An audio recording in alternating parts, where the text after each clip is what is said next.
My short film is called Lost in Memories, and it's about an older couple who are reminiscing about their lifetime love affair, so it's a romance for them. But then we see through the eyes of their adult children that they've only been together a few years and they both actually have dementia. And so the romance is kind of bittersweet. This is the first film I've ever made. I got interested in script writing in 2017. My daughter was going through some things and I was having a hard time understanding what she was going through, and so I wrote a screenplay to address it and really enjoyed that process. And so did nothing with that screenplay because she asked me not to, but then I started writing movies. And I realized that writing short movies is really fun and you can actually make short movies. You know, obviously a feature-length film takes a lot more money than I have. So yeah, so I decided to make this one. I've been in professional communications for my entire career. What I was doing before is I was telling other people's true stories. My background's in journalism. And so this is the same thing, except for I get to make up the stories. Once I started telling people that I was writing screenplays, everybody said, you have to meet Emily Skyle. And Emily Skyle, who's the executive director of Cordillera International Film Festival and also a movie maker, took me under her wing and came in as producer and then taught me how to direct. It's definitely a different world to try to break into, making the transition from writing into actually directing or producing a project. When I began working with her as a writer for screenplays, it was really amazing. She's collaborative, she takes notes and fights for what she wants to keep in the script, understands what she needs to release in the script. And eventually we came up with Lost in Memories, or she came up with Lost in Memories.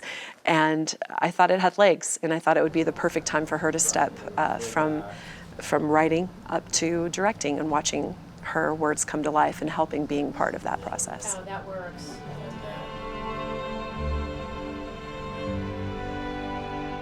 Because of the nature of my job, I learn about things at work that I'm like, oh, that'd be a cool screenplay. It's fiction, so I get to make up the stories, but we still have to be accurate. Like in this movie, it's living with Alzheimer's, not suffering from Alzheimer's. In the movie at the beginning, the father and the mother are looking at photos and reminiscing, and the mother asks the son, you know, look at this photo of you and your dad. And you think it's the man who she's sitting next to, and he's very indignantly lets her know that, you know, he loves his dad and that's not his dad. And that's where you kind of realize that all is not as it seems. This is when Dad taught me how to fish. Yes, he did. You two were inseparable that summer. Those are some of my favorite memories. Of Dad. The overall message is that if somebody you love, if their reality is skewed, that you have to lean in and go along with what they think, as long as nobody's getting hurt and as long as everybody's safe, because there's no point in fighting with them. And obviously that sounds really logical unless you're actually in it and you're dealing with the fact that your mother does not remember maybe who you are. This was such a fun show, wasn't it, love? The costumes were amazing. I mean, some of the actors looked like animals. What was your favorite? I think the giraffes. When it comes to arcs and messaging within a story, it's really important to focus on what your fundamental message is. And for a film like Dementia, which is what Lost in Memories covers, what are you trying to get across by the time someone is done? If someone's giving you their time, what point do you want to make? And that's for a message-driven film. When it comes to an arc, that's a particular journey that a character may take throughout the film. When you look at Lost in Memories, one of the best examples of a character arc would be when the main character, played beautifully by Aaron Foster, is when his character comes to terms with the fact that although his mother has forgotten his father existed, that his father does still exist in his heart, and maybe the best thing to do is just acquiesce and let her have her current joy and not fight against it.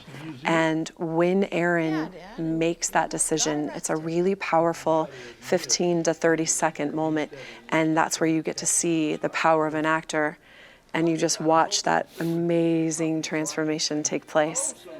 And then he walks over and sits down. So his journey is that realization, and it's a picture-perfect textbook example of an arc.